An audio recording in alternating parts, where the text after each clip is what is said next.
मुरली अमृत की धारा है धारा, जो देती दुखों से किनारा।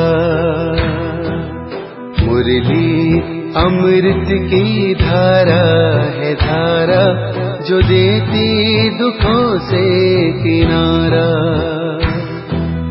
भूले जीवन में हो जाए शिव बाबा मुरली में समझाए। भूले जीवन में हो जाए शिव बाबा मुरली में समझाए। ओम शांति। आज की तारीख है 28 फरवरी 2022 की साकार मुरली। बाबा के महावाक्य। मीठे बच्चे, तुम्हें पढ़ाई से राजाई लेनी है। यह पढ़ाई है तुम्हें डबल सिरताज बनाने वाली। तुम अपने लिए अपनी राजाई स्थापन करते हो। प्रश्न, कौन सा कर्तव्य एक बाप का ही है जिसके लिए मनुष्य पुरुषार्थ तो बहुत करते लेकिन कर नहीं पाते हैं? उत्तर, पीसलेस वर्ल्ड को पीसफुल बनाना। यह काम केवल एक बाप का है। मनुष्य पुरुषार्थ करते हैं सब मिलकर एक हो जाएं, सारे विश्व में पीस हो। एक दो को पीस प्राइज भी देते हैं, परंतु उन्हें पता ही नहीं कि जब दुनिया में राम राज्य था तब पीस थी। अभी रावण राज्य है, यहाँ पीस हो ही नहीं सकती। ओम शांति। बच्चों की दिल में आया कि पारलौकिक बाप आया है लेने के लिए। कहाँ ले जाएगा? शांति धाम। फिर क्या होगा?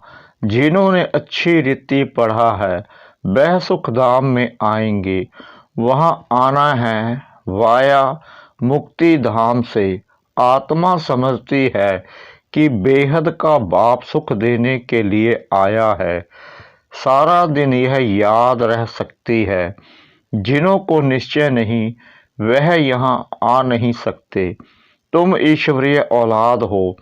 बाबा भी समझते हैं मैं बच्चों के सामने आया हूँ। बरोबर कल्प पहले भी पतित भ्रष्टाचारी दुनिया में आए थे। मैं बच्चों के सामने आया हुआ हूँ। बरोबर कल्प पहले भी पतित भ्रष्टाचारी दुनिया में आए थे। यहाँ सब भ्रष्टाचारी हैं, वहाँ है सब श्रेष्ठाचारी। यथा राजा रानी तथा प्रजा। यह खेल है ईश्वरीय संप्रदाय और आसुरी संप्रदाय का। गीत। किसने यह सब खेल रचाया? किसने ये सब खेल रचाया? किसने ये सब साथ सजाया? अपने आप सभी कुछ करके अपना आप छिपाया। अपना आप छिपाया किसने? कोमल कोमल प्यारे। जब कोई गीत बजता है तो दिल में आना चाहिए कि बाबा ने हमको बहुत ऊंच बनाया है। ऊंचे ते ऊंचा बाप जरूर ऊंच ही बनाएंगे। ऐसे बाप की बहुत महिमा है। कोई भी कुछ करते हैं तो उनकी महिमा होती है। यह फलाने धंधे में बड़ा अच्छा है, फलाना मनुष्य बड़ा होशियार है। हर कोई में गुण होते हैं। परमपिता परमात्मा की महिमा सबसे भारी है। हर एक मनुष्य मात्र को अपना अपना पाठ मिला हुआ है। परमपिता परमात्मा को भी बड़े ते बड़ा पाठ मिला हुआ है। इस ड्रामा में बड़े बड़े मुख्य पाठधारी कौन हैं? कौरव और पांडव दोनों को भाई भाई दिखाते हैं, फिर उस तरफ दिखाते हैं। बड़े बड़े भीष्म पितामह, अश्वत्थामा आदि, यह सब विद्वानों पंडितों के नाम हैं। अब विद्वान थोड़ी ही युद्ध के मैदान में लड़ाई करेंगे। ला नहीं है, झूठी काया झूठी माया। रावण झूठ और राम सत्य बताते हैं। परम पिता परमात्मा को ही सत्य कहते हैं। God is truth. गॉड है ही एक, बाकी जो रचता और रचना के बारे में समझाते हैं वह सब है झूठ। यह सब ज्ञान की बातें हैं। ज्ञान में सच क्या है, झूठ क्या है, वह बाप आकर समझाते हैं। भारत का गीता ज्ञान तो प्रायलोप हो गया है, बाकी आटे में नमक मिसल कुछ निशानियां हैं। बाप कहते हैं मैं आकर बच्चों को वेदों शास्त्रों का सार समझाता हूँ। गीता है मुख्य, जिसमें ही भगवानुवाच है। बाप कहते हैं तुमने श्री कृष्ण भगवान का नाम लिख दिया है, परंतु बाप आकर समझाते हैं जिसको तुम भगवान कहते हो वह सतयुग का फर्स्ट प्रिंस है। वह पहले पहले मेरे से विदाई ले मुक्ति धाम से आया था, सतयुग का प्रिंस बनने। अच्छा, श्री कृष्ण की इतनी महिमा है, उनका बाप भी तो होगा ना। जैसा बाप वैसा बच्चा। श्री कृष्ण के बाप की महिमा कहाँ गई? उसने किससे बरसा लिया? श्री कृष्ण है सतयुग के आदि का। स्वयंवर बाद लक्ष्मी नारायण बने हैं। कितने धनवान थे, इतना धन उनके पास कहाँ से आया? इस समय तो कुछ भी नहीं है। क्या हुआ? इतने पदार्थ कहाँ से और कैसे मिले? किसने दिया? तुम बच्चे जानते हो कि बेहद के बाप ने पढ़ाया। इस पढ़ाई से बरोबर तुम सतयुग के राजा बनने वाले हो। वह जो अल्पकाल के लिए विकारी राजाएं बनते हैं वह कोई नॉलेज से नहीं बनते हैं। जो बहुत दान पुण्य करते हैं वह जाकर साहूकार घर में जन्म लेते हैं। यहाँ तुम पढ़ाई से राजा महाराजा बनते हो, सो भी डबल सिर ताज। तो कहते हैं सब कुछ करके अपने आप छिपाया। तुम जो बच्चे हो जानते हो, बाप ने राज्य दिया था, बड़े सुखी थे। देवताओं का पूजन कितना अच्छा होता है। पूजन देखना हो तो श्रीनाथ द्वारे जाओ। देवताओं के जड़ चित्रों पर इतना माल चढ़ाते हैं, तो खुद जब मालिक होंगे तो क्या नहीं खान पान होगा। नई दुनिया है ना, नई खेती माल अच्छा देती है। पुरानी होने से ताकत कम हो जाती है। तुम बच्चों ने साक्षात्कार किया है। बाप समझाते हैं ऐसे था ना, फिर क्या हुआ? तुम्हारे ऊपर 5 विकारों रूपी माया आकर चटकी और तुम कांटे बनते गए।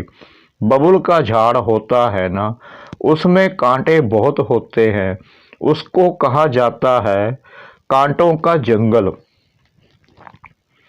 इस समय एक एक मनुष्य कांटा है। काम कटारी चलाते रहते हैं। माया के चटकने से रावण राज्य हो गया है। तुम हो गुप्त भेष में, किसको भी पता नहीं। तुम बच्चे सभी कल्प पहले मुआफिक श्रीमत पर चल रहे हो। सिर्फ कल्प पहले मुआफिक नहीं, कल्प कल्प के माफिक। तुम बैठ बाप से राजयोग की शिक्षा सीखते हो। तुम हो नॉन वायलेंस, तुम अननोन हो। तुम अपने को जानते हो।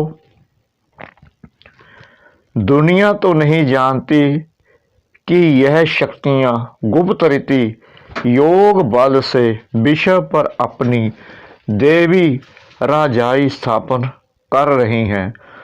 तुम हर एक अपनी बादशाही लेने का पुरुषार्थ करते हो। वह सिपाही लोग लड़ते हैं अपने बादशाह के लिए, परंतु तुम अपने लिए सब कुछ करते हो। भारत को ही गोल्डन एज बनाते हो। जो जो बनाते हैं वहीं आकर फिर राज्य करेंगे। गोया तुम भारत की सेवा करते हो गुप्त। जो करेंगे वही फल पाएंगे। जो मेहनत कर राजा रानी व प्रजा बनेंगे वही आएंगे। भारत में ही आकर राज्य करेंगे। तुम्हारी यहाँ है शिव शक्ति पांडव सेना। पांडव अक्षर पंडे पर है। बाप ने आकर समझाया है। मुख्य रूहानी पंडा मैं हूँ। पांडवों में मेल्स भी हैं तो फीमेल्स भी हैं। प्रवृत्ति मार्ग है ना, बाकी लड़ाई की तो बात ही नहीं है। शास्त्रों में तो क्या का बैठ लिखा है, कितने नाम दिखाए हैं। बाप बैठ समझाते हैं यह सब ड्रामा की नूंद है। कहते हैं भक्ति से भगवान मिलेगा। भक्ति का फल देना यानी सदगति करना। फिर सतयुग में भक्ति आदि होती नहीं। संन्यास धर्म को तो बहुत थोड़ा टाइम हुआ है। स्वर्ग में यह आ ना सके। अभी तुम जानते हो कि स्वर्ग में किसका राज्य था, कौन सा धर्म था। बाप आकर देवी देवता धर्म स्थापन करते हैं तो फिर और धर्मों का विनाश होता है। तुम ईश्वरीय संप्रदाय के हो, वह है आसुरी संप्रदाय। यह है ही पतित दुनिया। अभी तुम कहेंगे हम ईश्वर की औलाद है। ईश्वर कौन है? वह निराकार शिव है, ब्रह्मा नहीं। लोग समझते हैं ब्रह्मा ही ईश्वर है। अब ब्रह्म को परमपिता परमात्मा थोड़ी कहेंगे। ब्रह्म महतत्व है जहाँ हम आत्माएं रहती हैं। शालिग्राम भी कहते हैं रुद्र यज्ञ जब रचते हैं तो परमपिता परमात्मा का बड़ा शिवलिंग और छोटे छोटे शालिग्राम बनाते हैं, परंतु ऐसे है नहीं। परमात्मा बड़ा और आत्माएं छोटी नहीं। उनको कहा जाता है परम पिता परम आत्मा, सुप्रीम सोल, परम धाम में रहने वाली आत्मा। आत्मा याद करती है ऑर्गन्स द्वारा। अभी यह सब बातें तुम जानते हो। रचता और रचना के आदि मध्य अंत और मुख्य पाठधारी कौन है, कैसे पाठ बजाते हैं, कौन कितना जन्म लेते हैं, तो यह हिसाब होगा ना। परंतु इनमें भी जाने की दरकार नहीं। बाप कहते हैं बच्चे यह है तुम्हारा धर्माऊ जन्म। 84 जन्म तो ठीक है, यह है धर्माऊ कल्याणकारी जन्म। अभी हमारा कल्याण होने वाला है, इसलिए यह कल्याणकारी जन्म और कल्याणकारी युग कहा जाता है। इस संगम का किसको पता नहीं है। संगम को युगे युगे कहा है तो 4 संगम रख दिए हैं। बाप कहते हैं नहीं, यह तो उत्पत्ति कला के हैं। सतयुग से त्रेता होगा तो 2 कला कम होगी, फिर द्वापर से और कम हो जाएगी। पतित बनते जाते हैं। यह है वैरायटी धर्मों का झाड़। कितनी भाषाएं हैं, कितनी अशांति है। अब तुम बच्चे जानते हो स्वर्ग में अशांति हो नहीं सकती। यहाँ बहुतों को पीस प्राइज मिलती है। पीस तो है नहीं, पुरुषार्थ करते हैं मिलकर एक हो जाएं। पोप भी कहते हैं कि वननेस हो जाएं, सभी ब्रदर्स हैं, परंतु आपस में बनती क्यों नहीं है? उन्हों को ड्रामा का तो पता नहीं है। जब दुनिया में एक राम राज्य था तो पीस थी, अभी तो रावण राज्य है, अनेक धर्म हैं। अब इस पीसनेस को फिर से पीसफुल बनाना एक बाप का ही काम होगा ना। यह तो दुनिया का प्रेषण है ना, वर्ल्ड के फादर को फुरना रहेगा ना। बाप कहते हैं मैं ही वर्ल्ड को पीस में लाता हूँ। भारत में पीस थी ना, पीसलेस आत्माओं को वापिस घर ले जाते हैं। वर्ल्ड की पीस के लिए वर्ल्ड गॉड फादर को आना है, उनका ही पार्ट है। तो कहते हैं सब कुछ करके, सबको सुख शांति दे करके फिर छिप जाते हैं।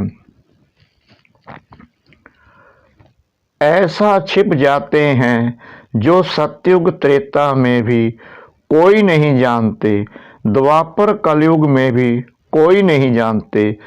जब तक खुद ना आकर अपना परिचय दे, देवताएं भी नहीं जानते, अपनी आत्मा को जानते हैं, बाकी रचता को नहीं जान सकते। बाप कहते हैं यह नॉलेज प्रायलोप हो जाती है। यह जो इतने मंदिर शास्त्र आदि बने हैं सब खत्म हो जाने हैं। भक्ति मार्ग की एक चीज भी नहीं रहती है। अभी बाप कहते हैं सिर्फ मुझ एक बाप को याद करो और सबसे ममत्व मिटाओ। सन्यासी तो ऐसे कह ना सके, उनका है निवर्ति मार्ग, पावन से पतित, फिर पति से पावन तुमको बनना है। सन्यासियों का भी ड्रामा अनुसार पाठ है। यह ना हो तो भारत और ही दुखी हो जाए। मुख्य बात है ही पवित्रता की। पवित्रता की ताकत से तुम पतित सृष्टि को पावन बनाते हो। बाप की श्रीमत से हम आत्माएं बाबा के साथ जाने वाली हैं। पवित्र बनते बनते हम पहुंच जाएंगे। यह यात्रा बहुत वंडरफुल है रात के राही थक मत जाना। सतयुग को दिन कहा जाता है। पहले तुम स्वीट होम जाकर फिर दिन में आएंगे। तुम हो रूहानी यात्रा के ब्राह्मण। कितना समझने की बातें हैं। जितना बाप को याद करेंगे पद भी उतना ऊंच पद पाएंगे। कमाई बहुत है, नहीं करेंगे तो भस्मीभूत हो जाएंगे। कुछ तो मेहनत करनी चाहिए ना। लौकिक बाप को उठते बैठते चलते फिरते याद करते हो ना, पर लौकिक बाप को क्यों भूल जाते हो? लज्जा नहीं आती है? लेकिन बाप को कभी भूलते हो क्या? पर लौकिक बाप जिससे स्वर्ग का वर्षा मिलता है उनको भूल जाते हो तो वर्षा भी भूल जाएगा। फिर क्या पद पाएंगे? युक्ति से बतलाते रहते हैं बस बाबा आया कि आया। हमको अब यह शरीर भी नहीं चाहिए। बड़ी मीठी नॉलेज है, देने वाला भी बड़ा मीठा है। आधा कल्प दुख में याद करते आए हो बाबा हमको सभी दुखों से छुड़ाओ। अब तुमको सभी दुखों से छुड़ाते हैं। अगर हमारी मत पर चलेंगे तो मैं तुम्हारा बाप हूं ना। फिर क्यों कहते हो कि बाबा हम भूल जाते हैं? तुम बच्चे हो ना, शांति धाम सुख धाम जाएंगे ना। मुझ बाप को याद नहीं कर सकते हो? मैं तुम्हें डबल सिरताज बनाऊंगा। बच्चे कहते हैं हाँ बाबा याद करेंगे, फिर कहते हो भूल गया हूँ। वंडर है ना, इतना स्वर्ग का बरसा मिलता है, तुम भूल जाते हो। अच्छा, मीठे मीठे सिकदा के बच्चों प्रति माता पिता बाप दादा का याद प्यार और गुड मॉर्निंग।